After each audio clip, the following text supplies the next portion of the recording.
airmail flight, piloted by a young boy on a morning in October 1932, marked the beginning of a golden era for the national airline of a billion-strong nation. Can you guess who that boy was? Congratulations if you already know the answer, but don't worry if you don't. We're here to explore the story of them with you. From that very first flying dream, Air India has gone through 90 years of ups and downs. Golden ages, heartbreaking tragedies, unending crises, and finally, a spectacular return to the Tata fold. If you find this story interesting, don't forget to like, share or comment below. Subscribe so you won't miss any of our content or videos. Now, fasten your seatbelt as we take off on a journey back in time to explore 90 years of Air India's history. In 1932, J.R.D. Tata, a young entrepreneur from the legendary Tata family, turned his ambition to usher India into the civil aviation era into reality. Starting with just 2 light propeller aircraft and a contract to deliver mail for Imperial Airways, Tata Sons Aviation Division was officially formed. On October 15, 1932, J.R.D. Tata himself piloted a single-engine Puss Moth carrying a full load of mail from the port city of Karachi, landing in Bombay now, Mumbai, before continuing to Madras, today's Chennai. This inaugural mail flight marked the birth of Tata Airlines. In its first year of operation, the airline flew a total of 160,000 miles, carried 155 passengers, and delivered nearly 10.7 tons of mail, earning a profit of 60,000 rupees, an impressive figure at the time. By the late 1930s, Tata Airlines was actively expanding its domestic network. In 1938, it changed its name first to Tata Air Services and then to Tata Airlines, launching new routes connecting Bombay with Delhi and Colombo, gradually linking major urban centers in the region. When World War II broke out, Tata Airlines played an important role in supporting British military efforts, transporting troops and supplies, and assisting with civilian evacuations. Despite the many wartime challenges, the airline managed to maintain stable operations, laying a solid foundation for post-war expansion. In 1946, Tata Airlines became a public company and was renamed Air India, marking a pivotal moment as India approached independence. After independence in 1947, the government identified civil aviation as a strategic priority and, in 1948, acquired 49% of Air India's shares to support its international ambitions. With state backing, Air India launched its first international flight to London on June 8, 1948, using a Lockheed Constellation named Malabar Princess. This marked the first direct airlink between India and Europe. By 1950, the airline had expanded to key cities including Rome, Paris, Düsseldorf and Nairobi. In 1953, India passed the Civil Aviation Act, taking full control of Air India and transforming it into a state-owned enterprise under the name Air India International. Domestic routes were assigned to the newly formed Indian Airlines. Despite nationalization, J.R.D. Tata was retained as chairman to preserve service standards. He accepted the role with the condition of operational autonomy, warning that without discipline and quality, the airline's reputation would suffer. Under his leadership from 1953 to 1978, Air India set global benchmarks in service and design, from cabin interiors to the iconic sari uniforms. The airline earned international acclaim during the 1950s and 1960s, symbolizing India's post-independence identity and aspirations. Entering the 1960s, Air India became the first Asian airline to adopt jet aircraft, receiving its Boeing 707-420 in 1960 and transitioning to an all-jet fleet by 1962, the first airline globally to do so. This upgrade reduced travel times and improved passenger comfort. That same year, Air India launched its first direct route to New York, expanding its global network to Asia, Europe and Africa, and establishing itself as both a carrier and a cultural bridge between India and the world. In 1971, Air India entered the wide-body era with the Boeing 747-200B, styled as a palace in the sky with royal Indian design motifs and the iconic Maharaja symbol. Through the 1970s and 1980s, the airline operated 11 747s and expanded service across major continents. Fleet modernization continued with the Airbus A310 in 1986 and the Boeing 747-400 in 1993, which launched India's first non-stop flight to New York. This period marked Air India's global peak and national prestige. Despite its early achievements, Air India endured several major tragedies that deeply impacted India's aviation sector. In 1950, Flight 245 crashed into Mont Blanc, killing all 48 on board. 16 years later, Flight 101 met a similar fate in the same region, claiming 117 lives, including scientist Homi J. Bhabha. In 1978, Flight AI-855 plunged into the Arabian Sea after takeoff from Bombay, killing 213. These incidents, though devastating, were met with resolute crisis management under J.R.D. Tata's leadership. Later that year, political changes ended Tata's tenure as chairman. His dismissal marked the close of an era defined by disciplined, visionary leadership. Many viewed this transition as the beginning of deeper structural challenges, as Air India increasingly succumbed to bureaucratic inefficiency, an outcome JRD had long cautioned against. In the 1980s, Air India continued to operate steadily, maintaining its image as a reputable national carrier with a wide international network. However, the decade saw few major innovations. Change began with India's economic liberalization in 1991, which opened up the market and gradually reduced the dominance of state-run enterprises. Private airlines such as Jet Airways and Air Sahara quickly emerged, capturing market share with their flexible services and market-driven approach. Although Air India focused on international routes, the weakening of Indian Airlines, its domestic counterpart within the public sector ecosystem, had a detrimental impact on the overall government-owned aviation network. Air India also faced mounting pressure to modernize its fleet and upgrade its services. However, its bloated bureaucracy and frequent government interference delayed reforms. Operational costs surged, service quality declined, and passengers increasingly complained about delays and poor customer service. On June 23, 1985, Air India was struck by one of the worst aviation tragedies in history when Flight AI-182 exploded over the Atlantic Ocean due to a bomb planted in checked luggage, killing all 329 people on board. It was the world's deadliest aviation terror attack at the time and severely damaged the airline's security reputation. In response, Air India had to overhaul its screening processes and strengthen international cooperation. Despite efforts to course correct by the late 1990s, Air India had fallen into a prolonged financial crisis, losing market share and accumulating massive debt.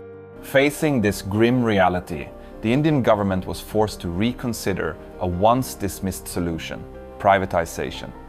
This shift signaled that the state-run model, once a post-independence symbol, was no longer viable in the modern, competitive global aviation industry.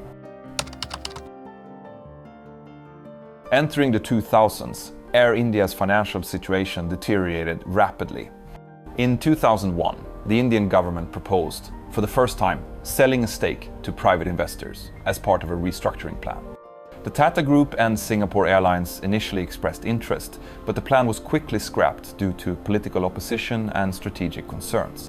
By the mid-2000s, the government decided to merge Air India with Indian Airlines to consolidate resources and reduce costs. The merger was completed in 2007, forming a single national entity under the name Air India Limited. However, the integration faced numerous issues, including clashes in corporate culture, incompatible technology systems, and an overloaded workforce. The unification of booking systems, flight schedules, and pilot rosters progressed slowly, disrupting daily operations. Simultaneously, the new management approved the purchase of 111 aircraft from Airbus and Boeing to modernize the fleet, an order that far exceeded the airline's actual operational needs.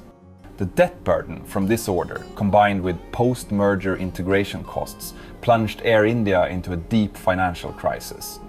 By 2009, losses had reached 72 billion rupees, nearly 10 times the 2006 figure.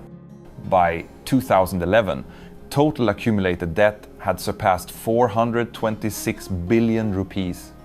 A national audit later concluded that rushed investment decisions and poor timing of the merger were key factors pushing Air India to the brink of bankruptcy. The late 2000s and early 2010s saw Air India sinking deeper into unprecedented financial turmoil.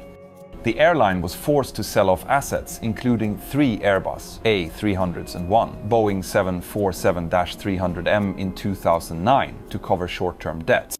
The government repeatedly had to inject rescue capital, including engaging public sector banks to draft a restructuring plan in 2009 and granting an emergency financial aid package worth 32 billion rupees, approx. $380 million in 2012 to maintain liquidity. In an attempt to turn things around, Air India implemented several cost-cutting measures, such as salary and bonus reductions, suspension of loss-making international routes, and sale-leaseback of newly acquired aircraft, including the Boeing 787 Dreamliner, to generate cash flow. The airline also aimed to enhance its global image by joining the Star Alliance in 2014, after years of delays caused by failing to meet international service standards. While this was a significant step toward global integration, it ultimately failed to address the root causes of the crisis. Industry experts and even senior officials at the Ministry of Civil Aviation at the time agreed partial or full privatization was the only realistic option to rescue Air India from collapse. However, the privatization process dragged on and was bogged down by political obstacles. In 2018, the Indian government proposed selling a 76% stake in Air India to private investors, but no bidders came forward. The key deterrents were the airline's massive debt and the requirement for the government to retain control, making the investment unattractive. This stagnation in restructuring, combined with mounting debt and an outdated operational model, left Air India in a state of complete inertia. From being a symbol of Asian aviation, Air India had now become a textbook example of state-owned enterprise failure in a globalized and competitive marketplace. By the early 2020s, Air India was teetering on the edge of collapse. The airline had accumulated billions of dollars in losses. Its domestic market share had dropped below 15%, and at times it was unable to pay employee salaries. The COVID-19 pandemic in 2020 made matters worse, forcing much of the fleet to be grounded. In this climate, the Indian government under Prime Minister Narendra Modi faced heavy financial pressure, spending an average of $3 million per day to keep the loss-making national carrier afloat. Resolving the Air India crisis became a strategic priority. In January 2020, the government relaunched the privatization process with decisive changes, offering 100% ownership along with partial debt assumption, instead of retaining majority control as in previous attempts.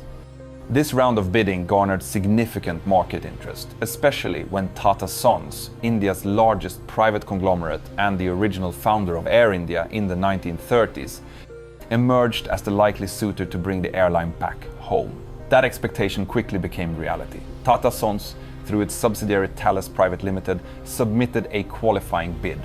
On October 8, 2021, the government announced the result. Tata Sons won the bid at 18,000 crore rupees, approximately $2.4 billion, including the debt assumption.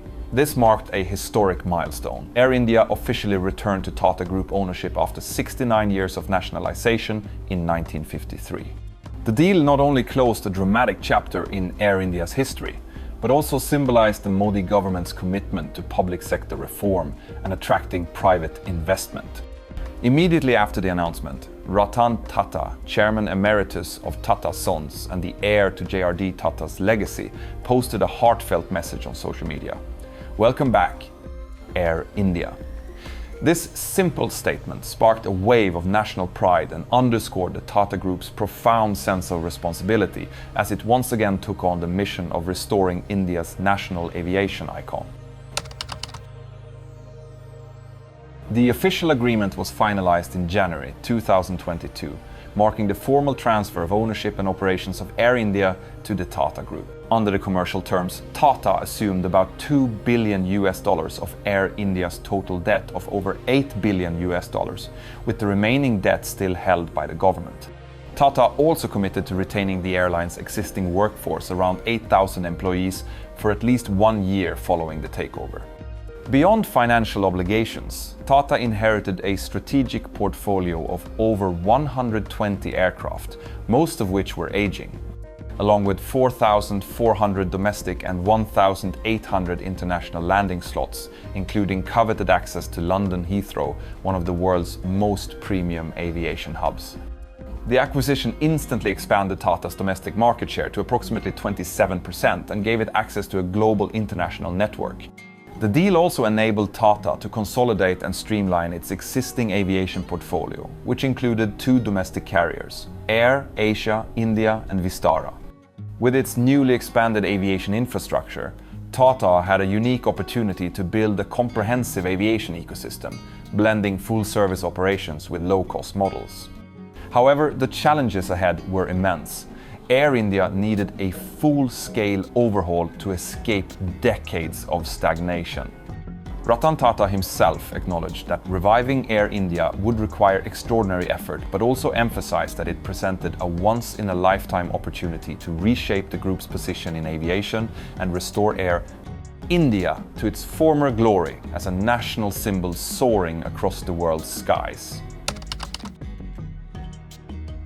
After rejoining Tata Group in early 2022, Air India launched a full-scale restructuring. Natarajan Chandrasekaran became chairman and Campbell Wilson, former CEO of Scoot, was appointed CEO. The leadership unveiled Vihan AI, a 5-year plan to rebuild Air India into a world-class carrier. Initial priorities included improving service quality, punctuality, safety, and financial performance. Tata swiftly consolidated its aviation assets. By late 2022, it had merged Air Asia India into Air India Express. A merger with Vistara was also announced, with completion expected in 2024 and Singapore Airlines retaining a 25% stake.